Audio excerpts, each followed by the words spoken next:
Morning, everyone. So, we've been going through Luke's Gospel for the last few weeks, but we're going to take a bit of a break from that today. And we're going to think about a topic which is a really big deal in the world at the moment. In our society, climate change and the environment. And we're going to think, how should we as Christians relate to that? What should we be doing in this? Because our world is a mess. And the environment's all over the place. Greenhouse gas emissions are causing global warming. The climate is changing. There's more and more extreme weather, more droughts, more floods, more storms. People are being displaced from their homes. Species are dying out every day. And it's only going to get worse. Let me read to you what Greta Thunberg, the environmental activist, says in light of this fact. She says, "I want you to panic. I want you to feel the fear I feel every day. And then I want you to act. I want you to act as you would in a crisis. I want you to act as if our house is on fire, because it is." Global leaders are trying to act. They're trying to change the world. Last year they met in Glasgow at COP26, and they made 4 commitments. They committed to phase down coal power, to support developing countries financially so they can have renewable energy and things like that. They committed to encourage electric vehicles and to stop deforestation, all in hopes of keeping global warming under a 2 degrees Celsius rise. Now imagine with me, what if the dreams of Greta Thunberg and COP26 came true? What if the world became carbon neutral? Climate change stopped. Sea level rise was over. In fact, imagine one better than that. Imagine scientists came up with some way of just sucking all of the excess greenhouse gases from the atmosphere. That global warming was completely over, a thing of the past. Imagine that. What would the world be like?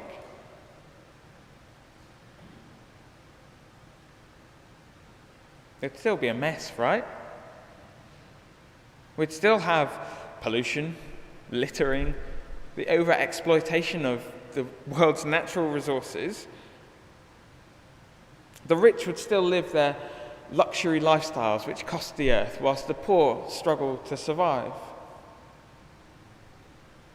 Even if climate change was just magically solved, our environment would still be abused. Because climate change is a symptom of the real problem. It's just a symptom. You can try as hard as you like, but you're never going to get rid of the real problem which lies underneath it. And that problem is twofold. Firstly, it's in us.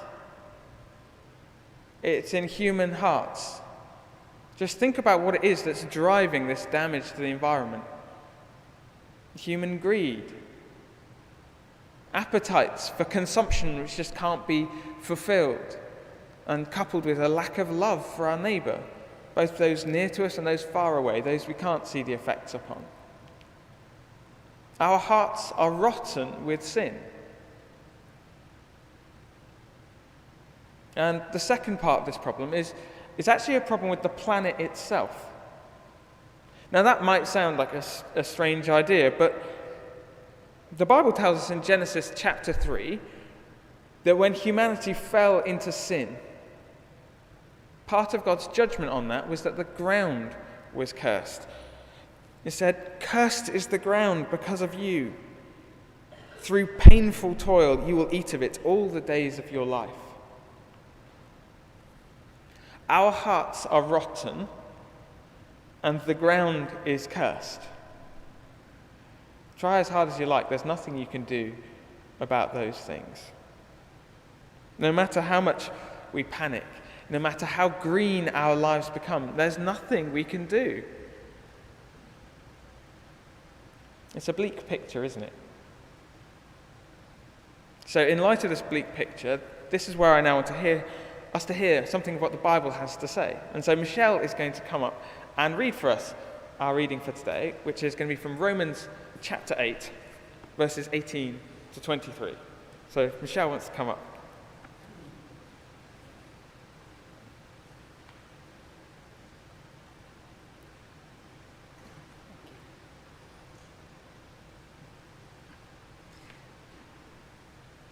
Good morning, everyone.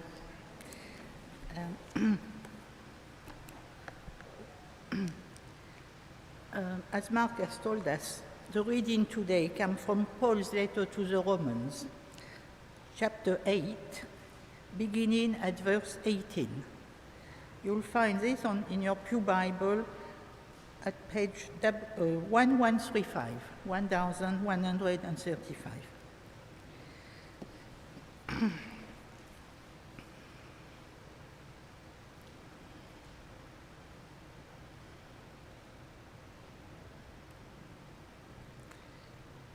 I consider that our present sufferings are not worth comparing with the glory that will be revealed in us. For the creation waits in eager expectation for the children of God to be revealed.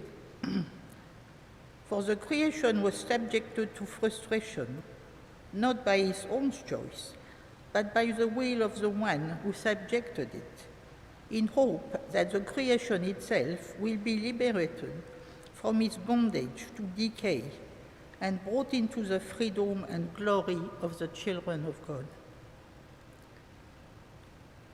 We know that the whole creation has been groaning as in the pains of childbirth, right up to the present time. Not only so, but we ourselves, who have the first fruits of the Spirit, groan inwardly as we wait eagerly for our adoption to sonship, the redemption of our bodies. This is the word of the Lord. Thanks be to God.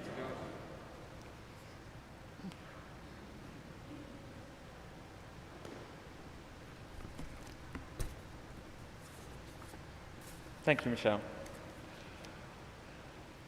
Now, there's loads that we could explore in this passage. It's really rich, and we could spend ages on this, but we've only got a short time. And we're just going to think briefly about how this passage speaks into that sort of bleak picture of rotten hearts and cursed ground. And it speaks saying, there is hope. It's speaking of when Jesus returns and tells how there's hope both for us with our rotten hearts and for the earth itself, which is cursed. And we're going to think about each of those two hopes in turn. So firstly, for humanity, for us with our rotten hearts, look at verse 18, that first verse we were looking at. What does it say that God's plan for us is? What is it that's going to be revealed in us? It's not rottenness, but glory. For those who trust in Jesus, when he returns, we will have glory like his. Glory that looks like Jesus himself, as we're shown to be children of God. Children who have the family likeness, who look like our Father, that is, holy. And not just holy in the way we are now. So as Christians now, we are holy, but we still sin. When Jesus returns, we will be holy without stain of sin. Let me read verse 22. We know that the whole creation has been groaning as in the pains of childbirth, right up to the present time. The second picture is creation groaning in pain, but it's pain with a hope. Like a woman who's been in labor for ages, creation is looking forward to new life at the end of these pains. When Jesus returns, the labor pains will be over. And like a woman cradling her newborn child, creation will rejoice in new life. That's what Jesus will bring. And as we look at our world about us now, these two pictures of this bondage to decay, this pain that creation's in, they make sense, right? We look about us and we see death and suffering all over the place. They're so commonplace, they seem completely natural. But they won't always be. In every David Attenborough documentary that you watch, there's great beauty in nature. But there's also great pain. Creation's crying out to be rescued, longing for these labor pains to be over, for Jesus to return, to break off the shackles of decay and set creation free. That's what Jesus is bringing. He's bringing new life for his people and his creation. A new creation where there will be no more crying or mourning or pain, and there will be no more pollution. There will be no more abuse of the environment. There will be no more displacement of people. There will be no more floods. Doesn't that sound like something worth hoping for? And not just like that sort of wishy-washy hope. We want to have a solid hope. This isn't a hope like, oh, I hope it'll be nice weather for my birthday this year. This is, I can have hope in this because God has promised. And we need that hope. An Office for National Statistics report last October said 3/4 of UK adults were worried about climate change and the effects it was going to have. So I expect that includes many people in here today. Now, the Bible doesn't shy away from the hard truths. It doesn't say it's not a problem.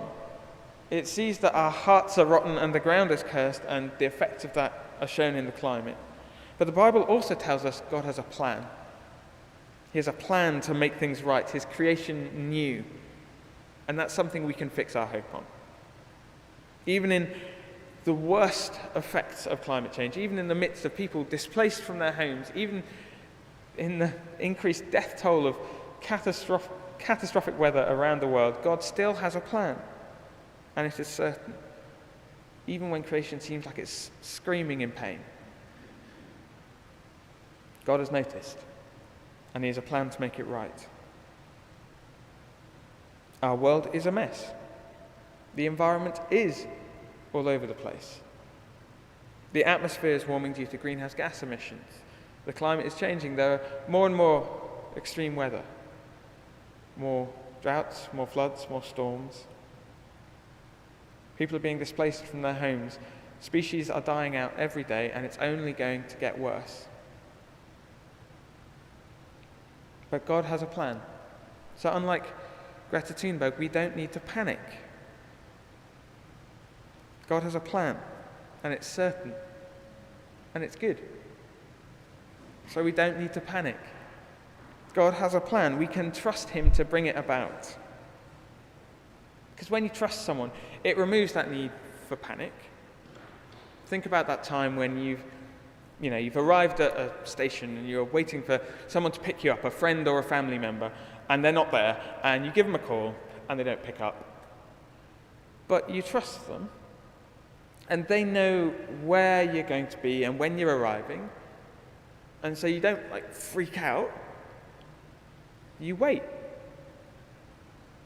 Probably they just can't pick up their phone because they're driving. You don't need to panic. You can wait. And it's like that with God. We can trust him. He's proved he is trustworthy. He's proved he cares for us by sending his son to die for us. God is committed to his creation, and he's committed to his people. So we can be sure he will fulfill his promise. So as Christians, we know that we can't save the world, but we can still have hope because God will. Now maybe you're thinking, oh, great, Mark, that's really nice to hear, but that's all off in the future. What does that mean for me now?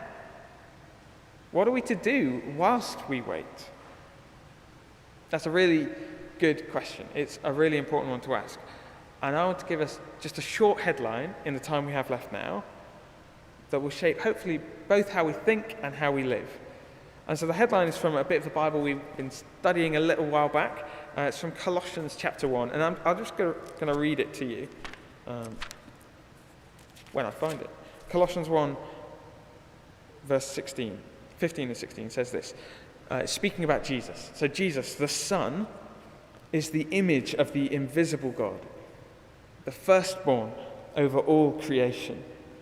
For in him all things were created, things in heaven and on earth, visible and invisible, whether thrones or powers or rulers or authorities. All things have been created through him and for him. Did you catch those last two words? For him. All of creation is created through Jesus and created for Jesus. Creation is for Jesus, and that has some implications. This is where you'll have to imagine with me. I meant to bring a childhood toy of mine from home, but you're just going to have to imagine. I'm holding a precious childhood toy of mine here. He's a little hedgehog which you can put your hand inside, and he's like a little puppet. And so if I handed my precious childhood toy to you to look after, to enjoy for yourself, how would you treat it? You'd treat it with great care, right? You wouldn't abuse it or mess it up. You wouldn't tear it up or spoil it. No, because it's mine. Ultimately, my childhood toy is for me. You wouldn't take it and neglect it. You'd care for it whilst you've been given charge of it. And the same is true of the world. It's for Jesus in the end. And so whilst we've been given it to look after now, ultimately it is for Jesus. So we shouldn't abuse it or tear it up or cover it in filth.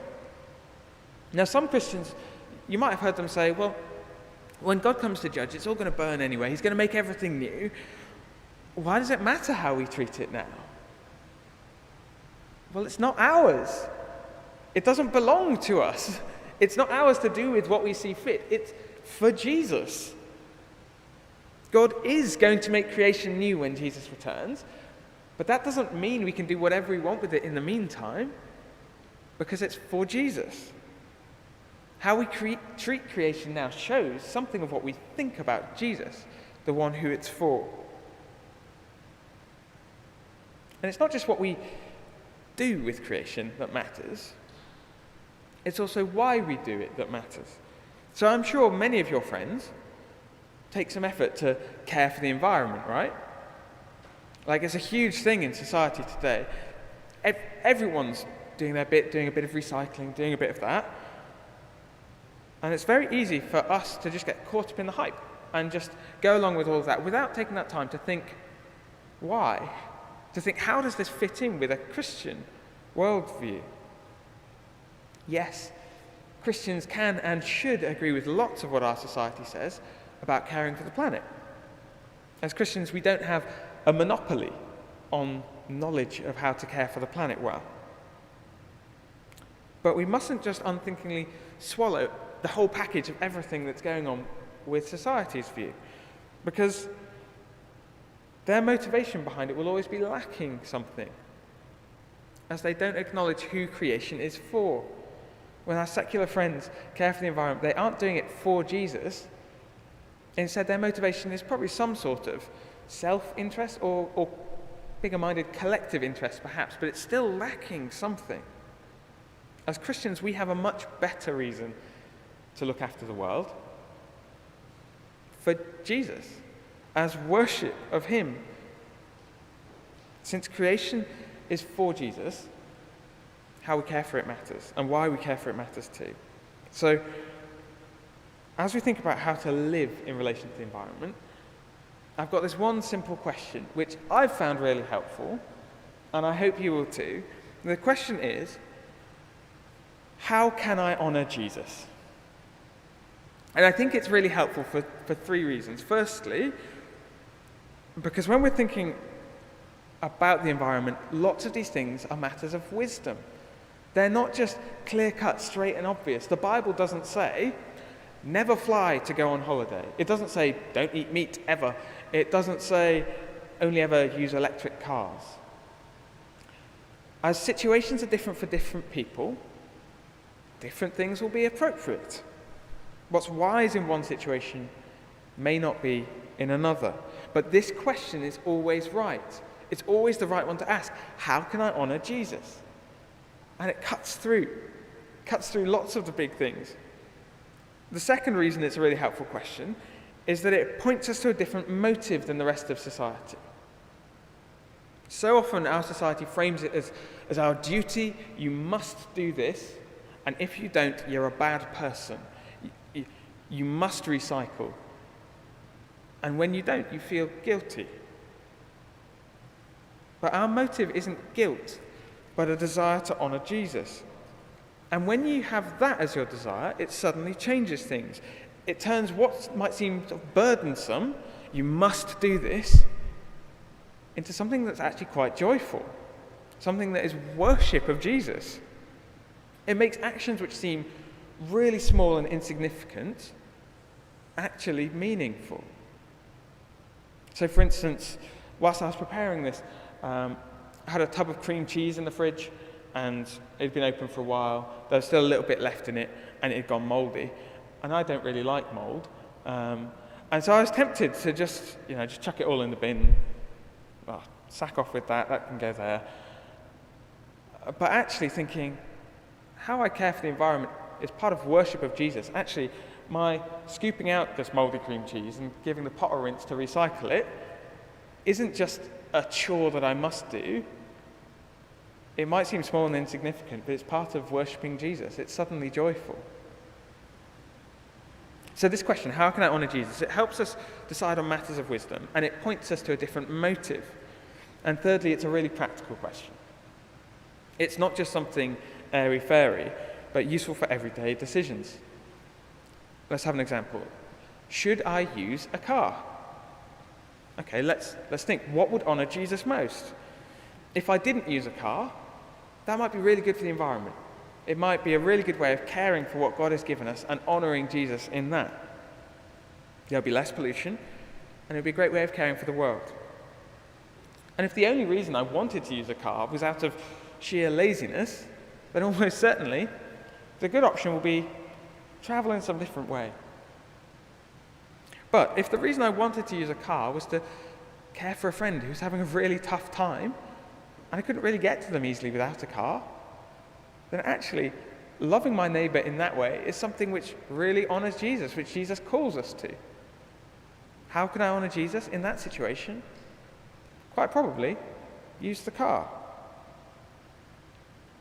I hope you see how this question is practically helpful. It makes us view things through a lens which makes us consider what matters most. How can I honor Jesus best? So how can I honor Jesus? It'll look different for different people. It probably will look like our lifestyle's changing as we consider how we can have less of a harmful impact on our world, what small or large steps we can take to take practical care of it. So maybe for you, that might look like considering before you buy something whether, do I really need to get this?